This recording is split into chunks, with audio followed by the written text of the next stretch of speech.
In the headlines, windstorm in Taraba wreaks havoc, kills 7 children. Federal High Court in Abuja orders Code of Conduct Tribunal chairman to appear before Senate over assault on a private security guard.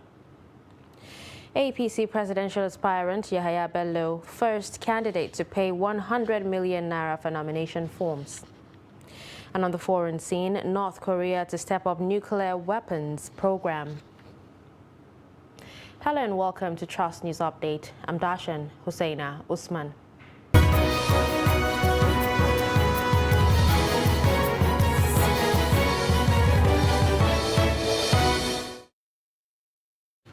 Now the news in detail.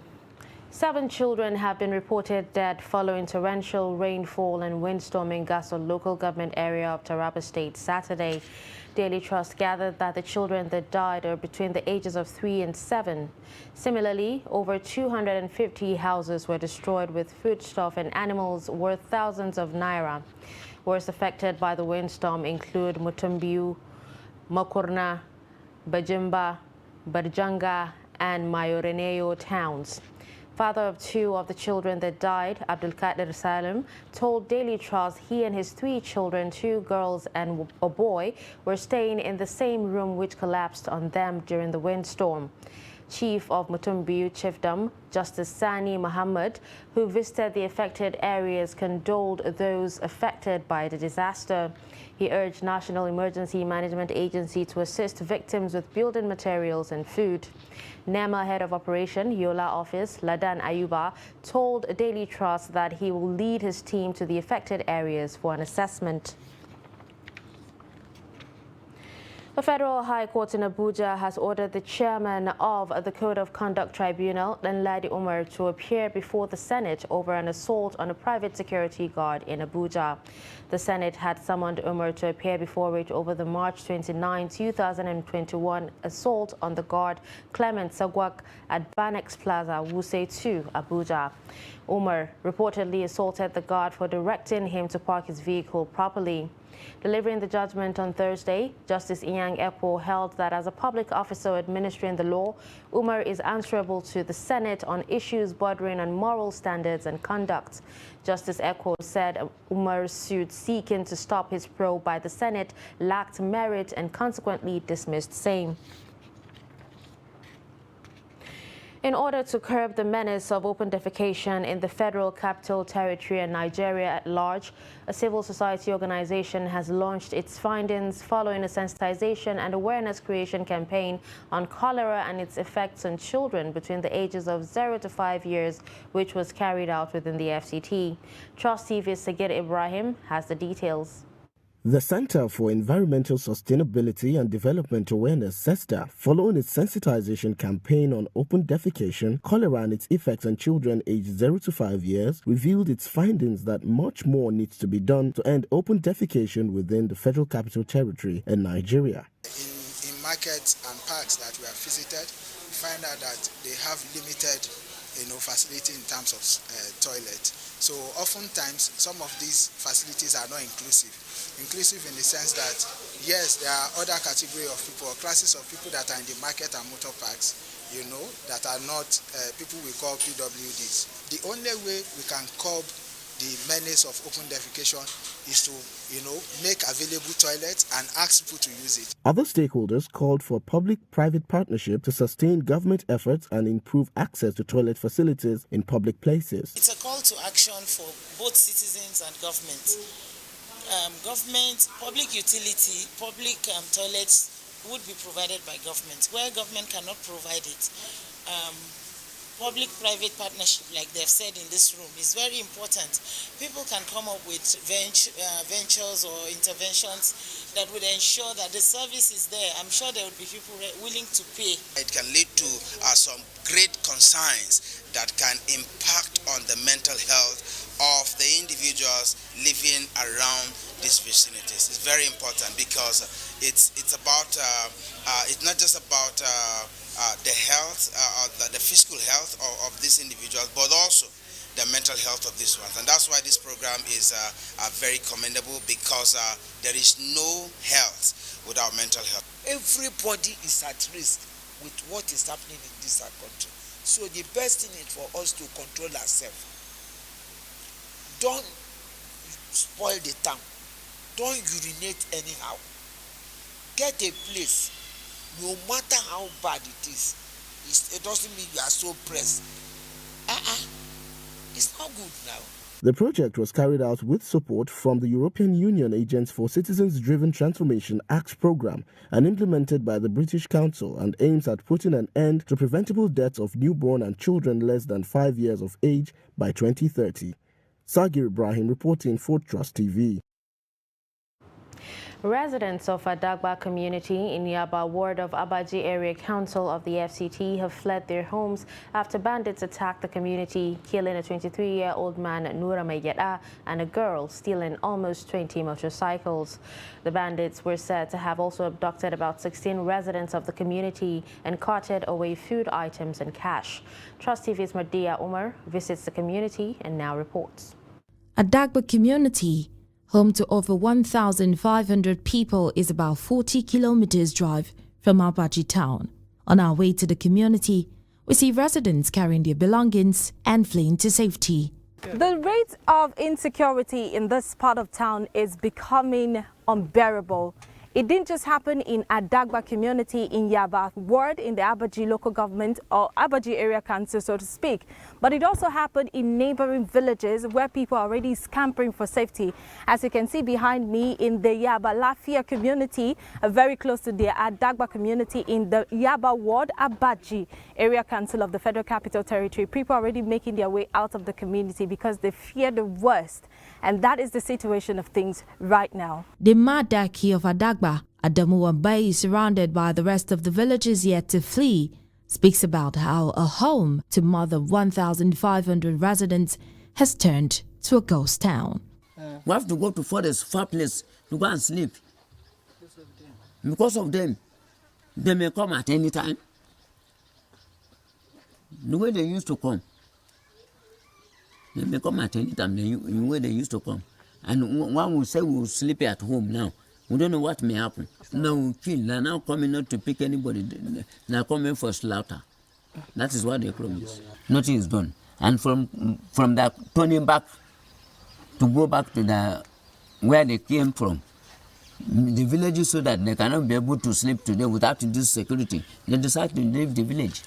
Now we are now, just for those of us that are eldest people in the village, we are not more than up to 10 now. A health worker who is also an eyewitness tells his story.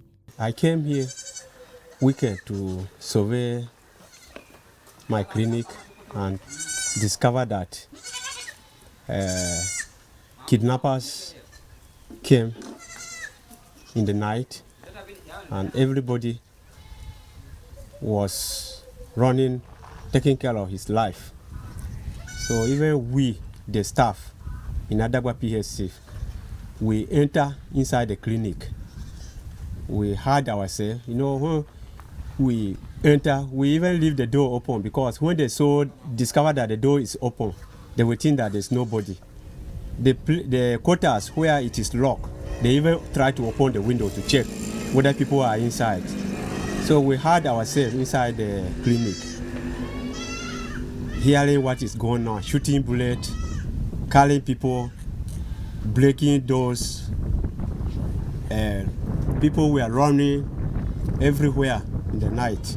On our way out of the community, we met the village head just returning from a security meeting which had in attendance the chairman of Abaji Area Council and security agents. He tells us the new security arrangements put in place. This thing is affecting us, so I go to the chief of Yaba, tell him that this is what is happened to us, to Adagba village.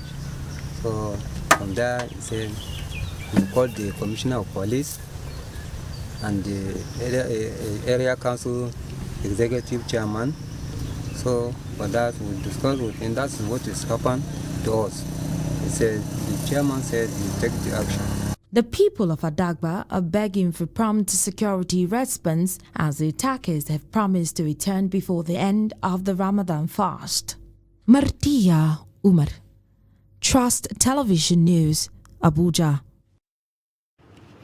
In politics, presidential aspirant of the ruling All Progressives Congress, Governor Yahaya Bello of Kogi State, will on Wednesday pick his expression of interest and nomination forms.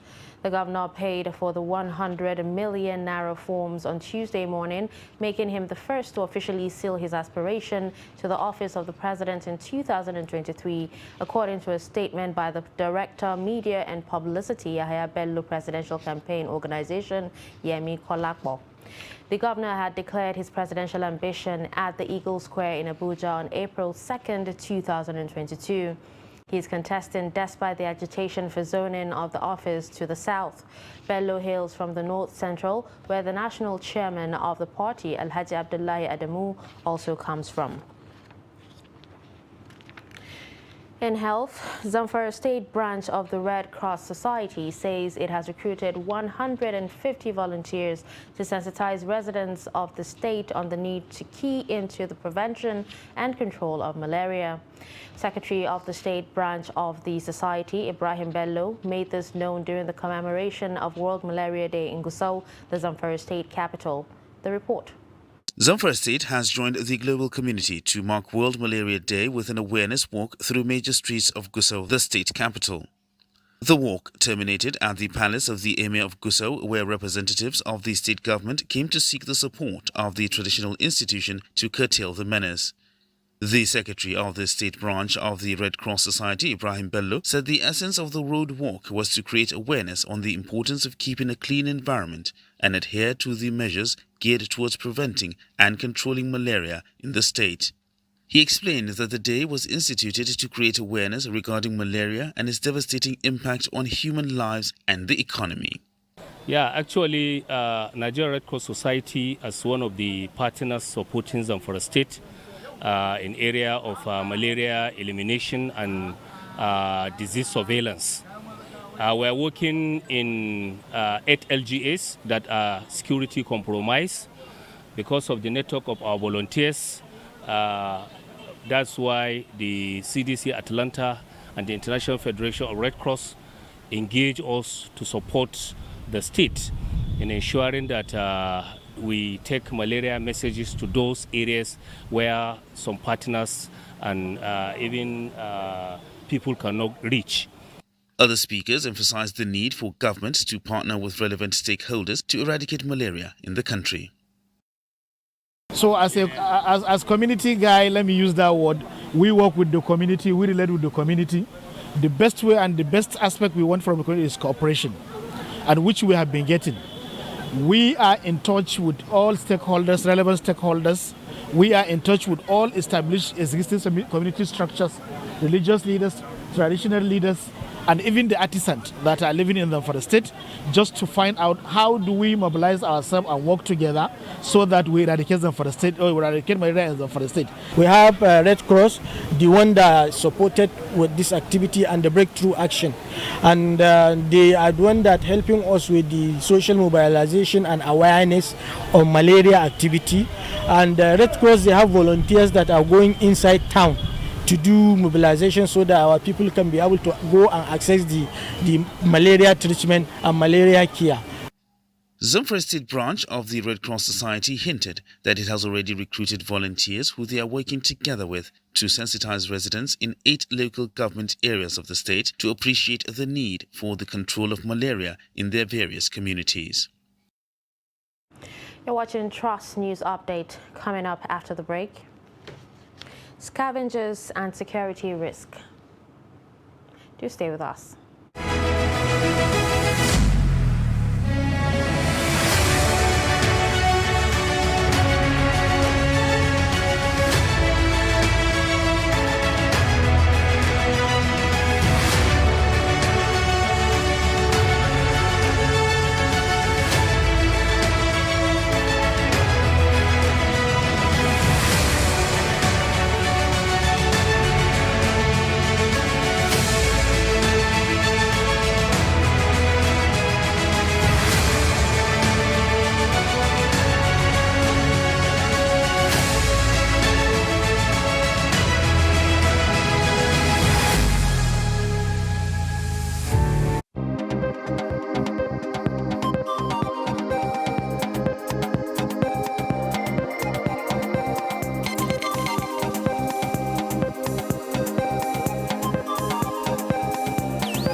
Welcome back and thanks for staying with us. Let's take a look at some of our top stories.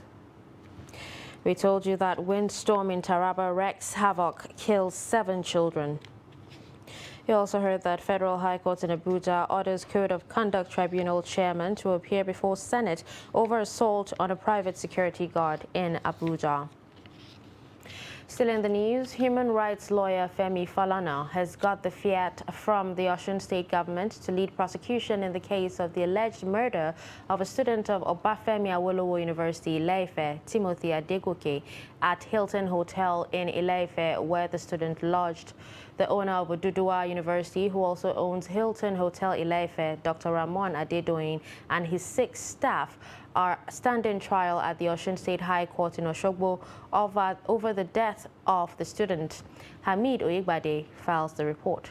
Other suspects include Magdalene Chefuna, Adeni Aderoba, Uluwale Lawrence, Oyetunde Kazim, Adebayo Kunle, and Adedeji Adeshola.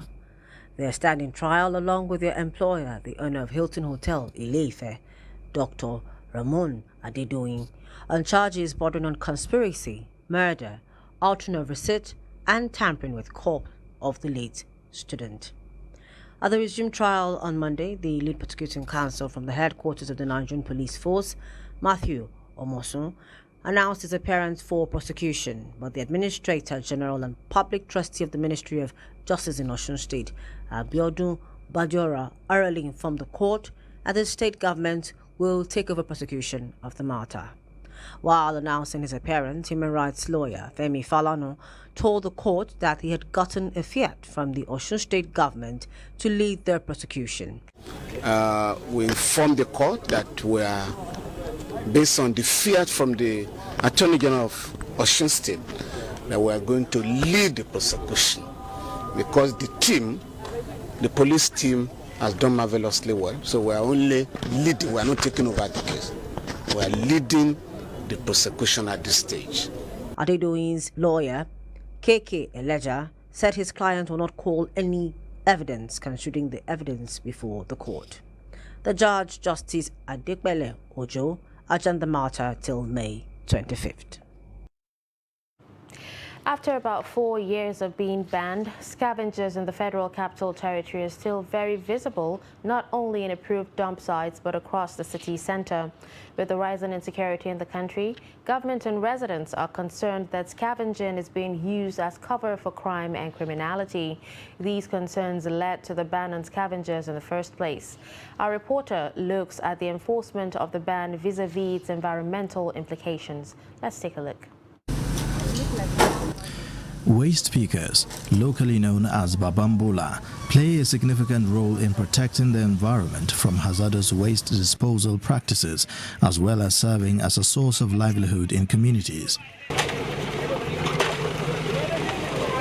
However, some residents and government see the activities of waste pickers as a security threat, outweighing the benefits.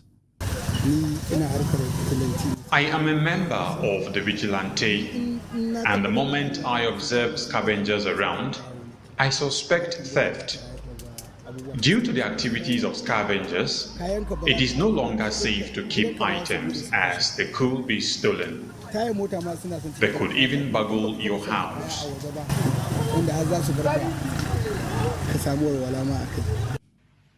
This CCTV footage shows a thief stealing a generator set in pretense of being a waste collector.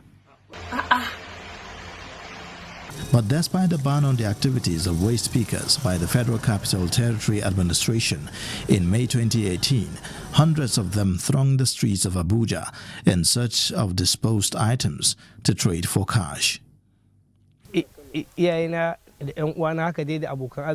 My parents and friends are all in Kano. We have only come here to look for money. We pick items such as aluminum and copper wires. In these our business, we don't steal. Anyone found stealing here will be sanctioned. A few weeks ago, the police arrested and paraded over 100 waste pickers for violating the initial ban on scavenging by the FCTA. They used this Babambola system in order to start stealing. So, and that is why we say no.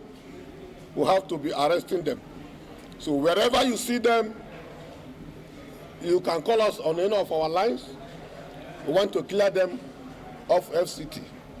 Experts have argued that rather than a ban on the activities of waste pickers, the FCTA should consider better ways of regulating their activities. Communities need to realize that waste pickers are providing an essential social service. And if they are to be taken away, the health risk and environmental injuries within the society will be amplified. People will be going to hospitals more. People will be having environmentally related diseases more and more. So there has to be a balance. And the way this balance can be truly established is for AAPB, AMAC, and the clusters, because these waste pickers have clusters that are well organized. Let them sit together probably with the security agencies to find a way forward. According to Bioenergy Consult, Nigeria generates more than 32 million tons of solid waste annually, out of which only 20 to 30% is collected. But with the clampdown on waste pickers, the implication of the policy on the environment remains to be seen.